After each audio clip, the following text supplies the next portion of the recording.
Alright, welcome to a live paper proofing session. So for starters, you will log in to the NetTutor website at www.nettutor.com, and then you will log in using your login credentials.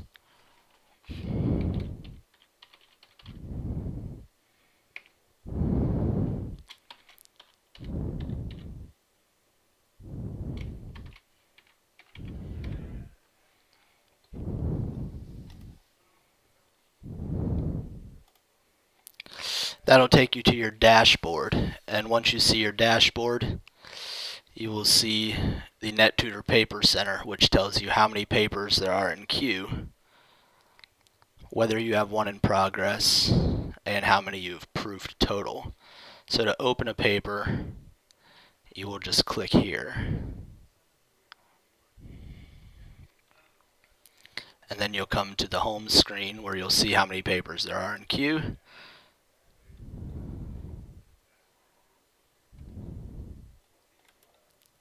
And to open up a paper, you will just click Proof Next Paper in Line.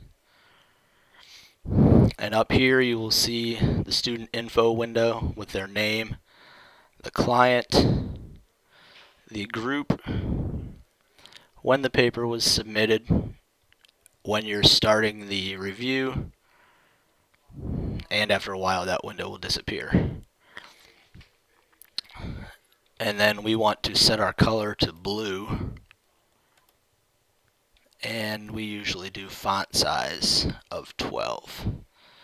So now we're ready to preview the paper. So to start off, we want to look at the paper title, the number of pages, and the students fill out all this information beforehand. The style of paper it is can have an impact on how you proofread this. We want to look at the paper type, whether the student has taken English, whether English is their second language, and then this is particularly important. We want to look at their feedback areas and their paper goals. And it's important to provide at least some commentary on these feedback areas, although we do want to focus predominantly on higher order concerns because that is where our students will benefit the most. So after we've read all of the information window, we can preview the paper by just briefly clicking through the pages.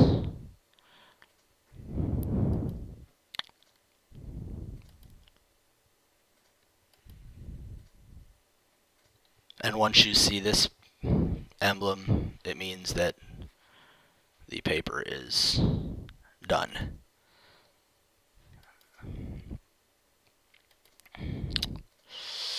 Alright, so now we'll begin our paper proofing session here.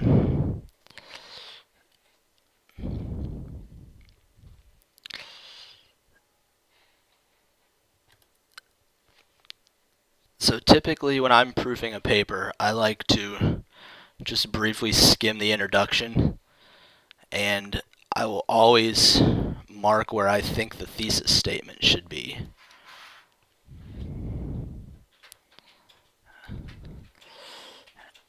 And that will usually be my first comment unless there are glaring sentence structure errors. So I will underline that, and then I'll make a comment about it.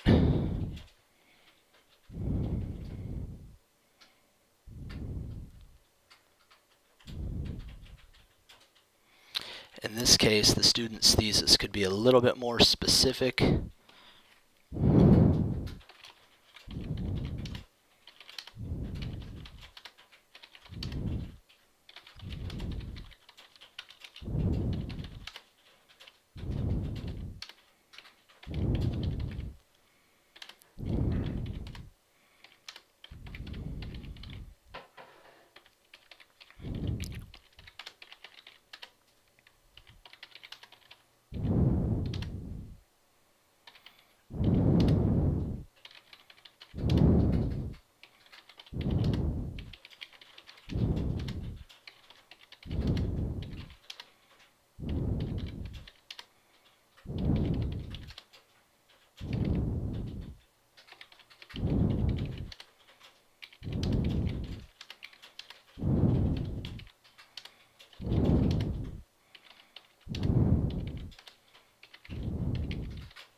So I've made my comment about the thesis. I'm going to move that, get it to text wrap,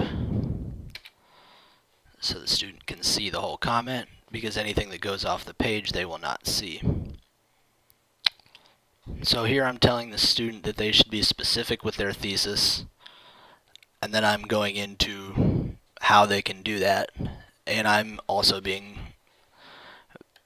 very specific to the type of essay they are writing. And then I'm also explaining the purpose of a clear thesis and how that will affect the rest of the essay. So marking the thesis and then providing some commentary, even if the thesis is good, we want to tell them why it is good. And then we are ready to move on.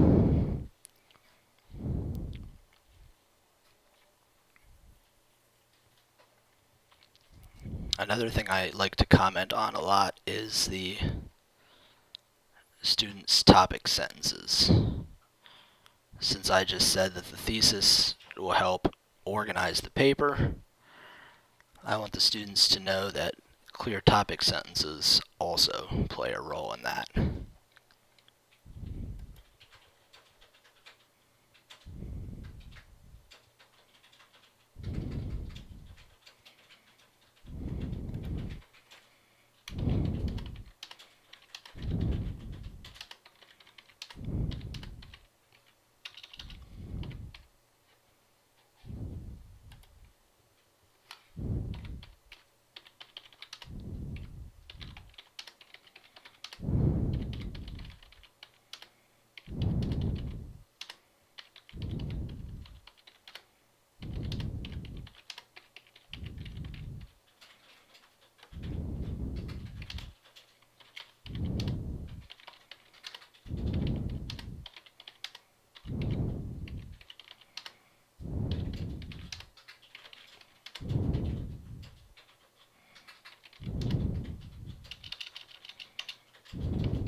So in this comment, I've told the student what a topic sentence should do and how it can function along with the thesis to keep the paper organized. And if you notice, I am addressing some of the higher order concerns. We want to focus on the thesis. We want to focus on the organization. Another thing we want to focus on is topic development. So as I'm continuing to read, I will be looking to see if the students are, or if this particular student is developing the topic enough throughout the paper.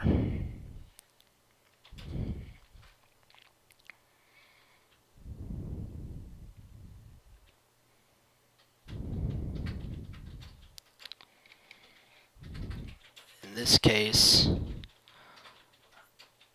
I might tell them something like this.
So in this comment, I focused on this paragraph and how the student could develop it more.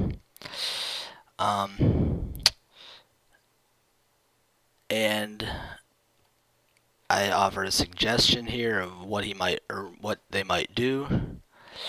And then at the end, I reiterated the importance of this by saying providing specific details and examples is good for topic development in any essay.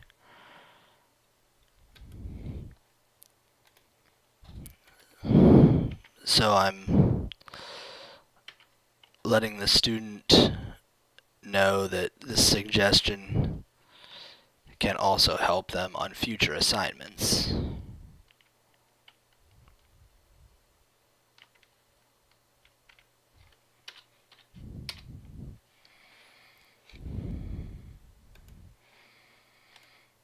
Which is ultimately something that we want them to be able to do, is apply what they learn from our proofing sessions to other assignments.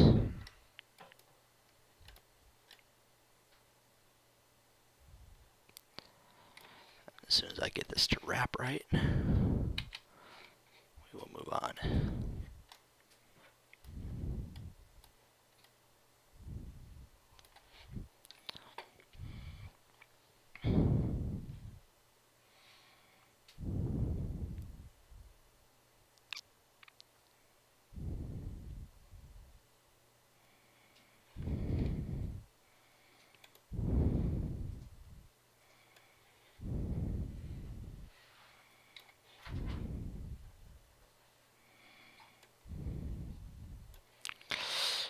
Another good strategy for offering suggestions is to ask the students questions to get them to think critically about what they've written. So in this case, I have a question for the student about what they've written here.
Alright, so here I've asked the student some questions because I was curious about the role of books. He says that movies are made for entertaining, but he doesn't really clarify what books are around for.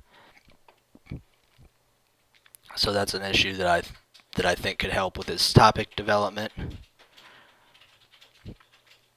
So I asked some questions that might get them, hopefully will get them thinking in that direction.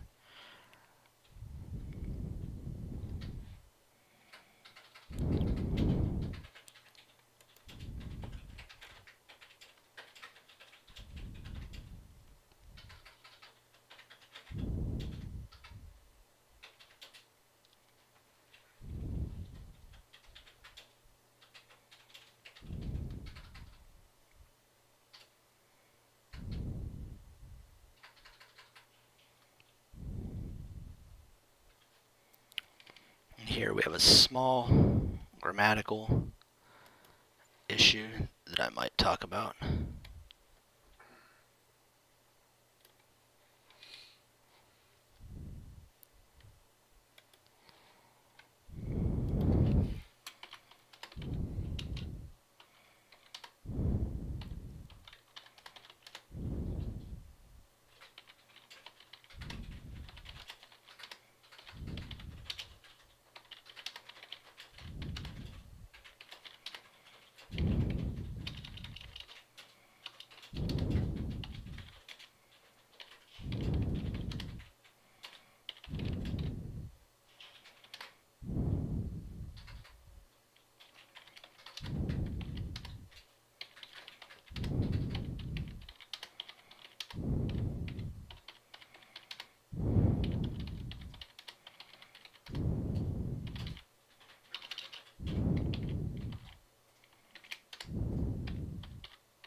So in this comment I was talking about academic language.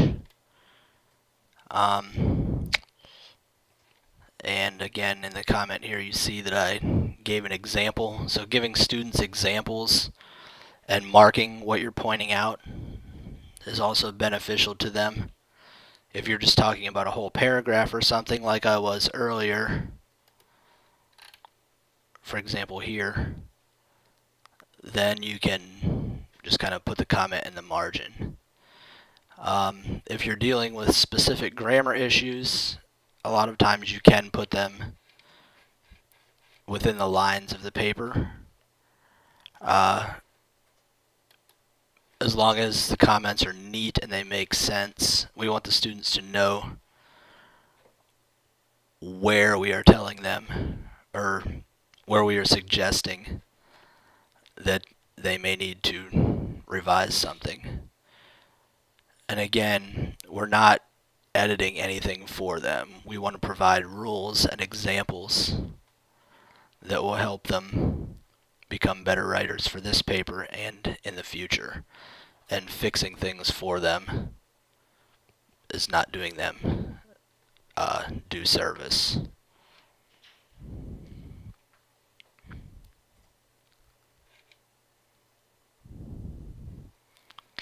Now Now I'm noticing a few other grammatical issues.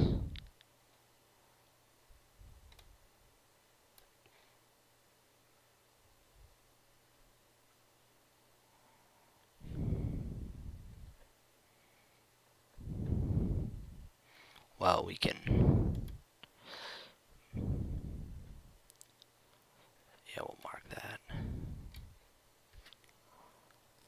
Since they asked for grammar, the grammar in this paper isn't bad, but you do want to try to provide a little bit of feedback on what the student asks for. So here I'm marking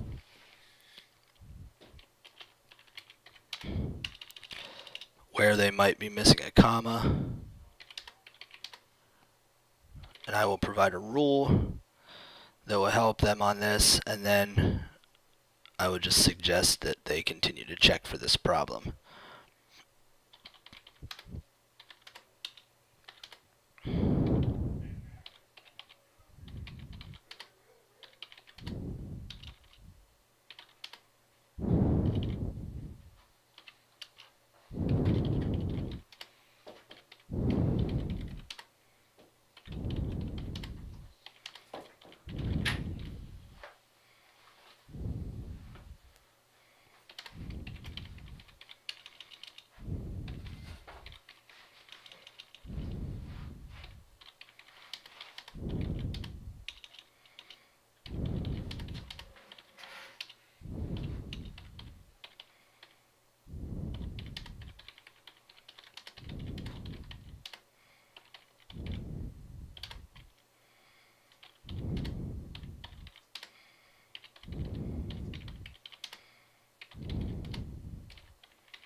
So here I provided a brief rule, and I also gave the students another potential resource to use in the Purdue OWL, which is great for some quick grammar references, and especially if the student is having issues with citations.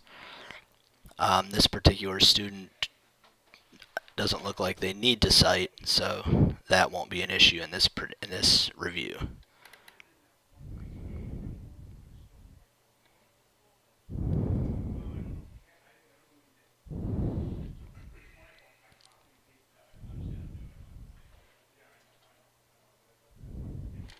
And I might reiterate the importance also of using specific details.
And then we are, I believe, into the conclusion.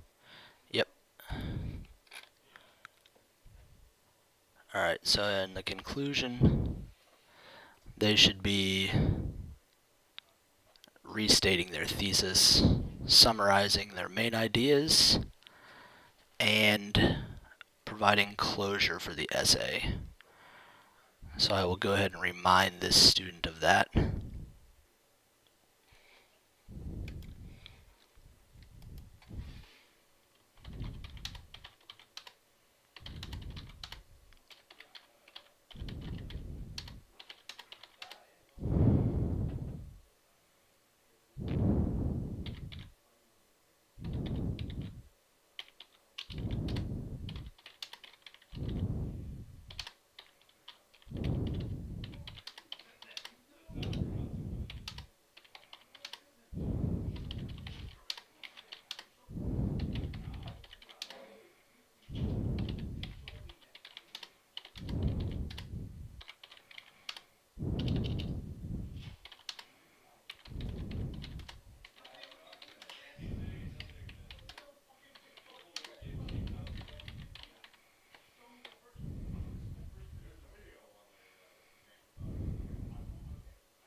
Alright, so that is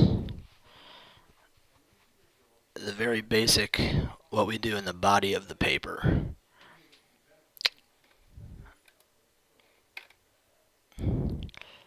Now we are ready to do our proofing summary, which will go on the first page of the submission.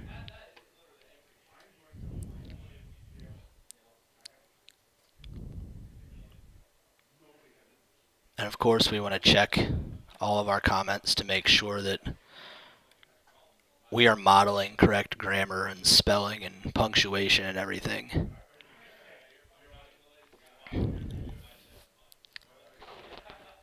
Before we submit anything.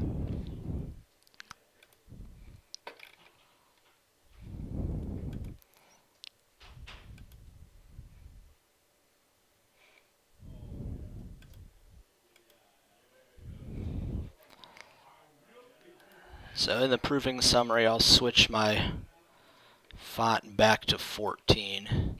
We always want to greet the student by name.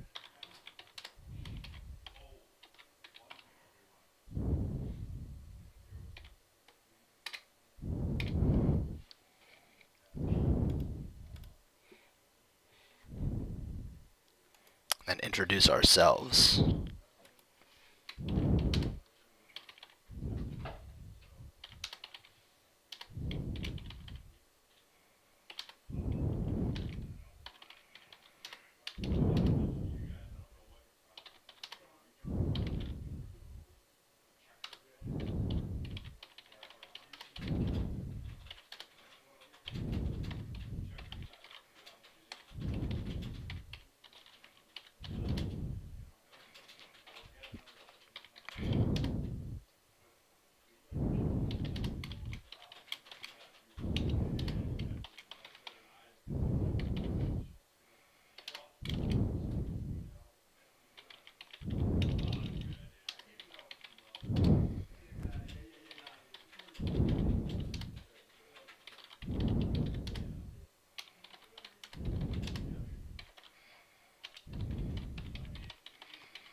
And I've introduced myself. I'll go through it when I'm done.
Alright, so now that I posted my meta, I'll go through it with you to show you everything that I've included. Of course, I started off by greeting the student. I've told them my name, and I have thanked them for submitting their whatever type of essay it is to NetTutor. And I have specifically told them that I enjoyed reading about whatever topic they're writing on. And then I went into the strengths. And in the strengths, again, it's important to be specific and address what they ask for in the feedback areas. So here, I focused on the grammar and mechanics, and I elaborated a little bit. I told them why their grammar and mechanics were good and why that's important. And those are two things you should try to do in any comment that you make, is explain why the student is making the correction and why that is important for future assignments and the assignment that they're working on. Then I went into the suggestions, and I divided those up by the different topics that I was focusing on. At the beginning, I'm talking about the thesis, and it's similar to what I put in the paper, but I'm focusing specifically on the type of paper.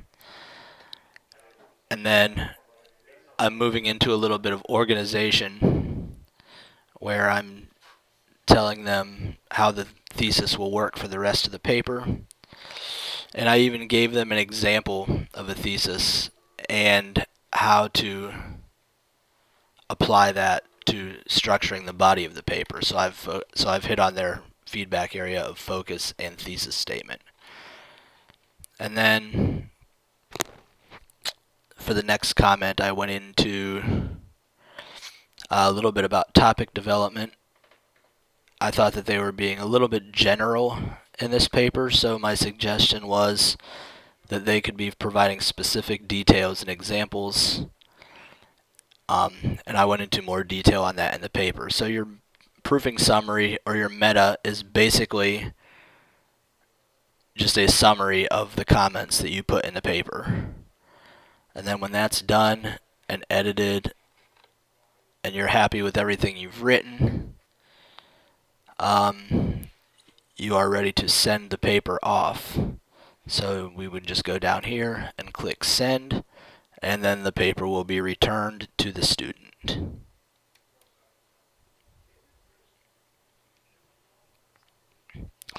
then you're back to the paper queue, and welcome to open another paper and continue through that process. So that is the basic process of going through an asynchronous paper review.